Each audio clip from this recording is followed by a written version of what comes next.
Vi er taget til Mulbjerre i Nordøstjylland for at fotografere kobjælder.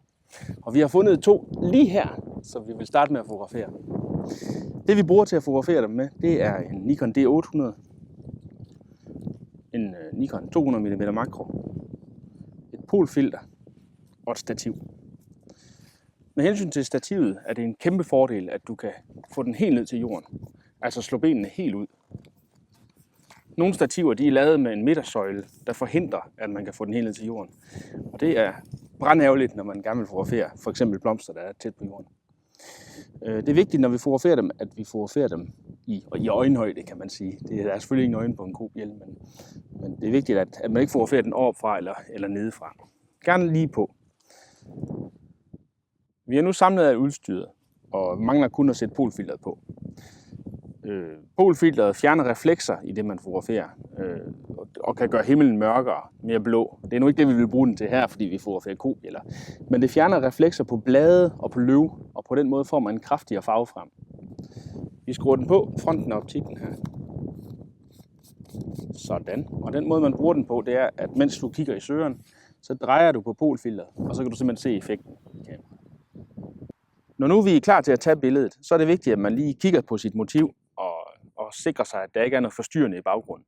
Der må gerne være lidt afstand fra blomsten til det nærmeste, der er i baggrunden. Det jeg så også gør, det er at vippe kameraet op, så det står på højkant, da blomsterne står op.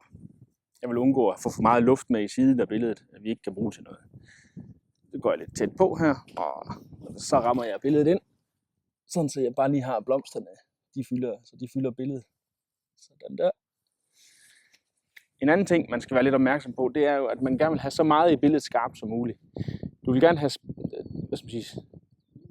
fronten af blomsten skarp, samtidig med, at det bagerste af blomsten er skarp. Og det gør man ved at vælge en blænde, som giver en stor dybdeskarphed.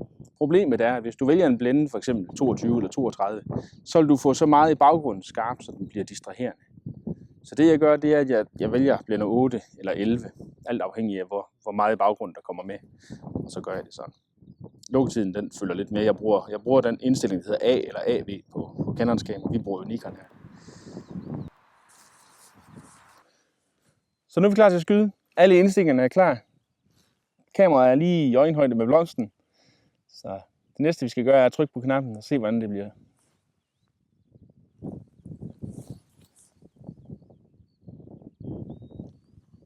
Skal I tænde kameraet også?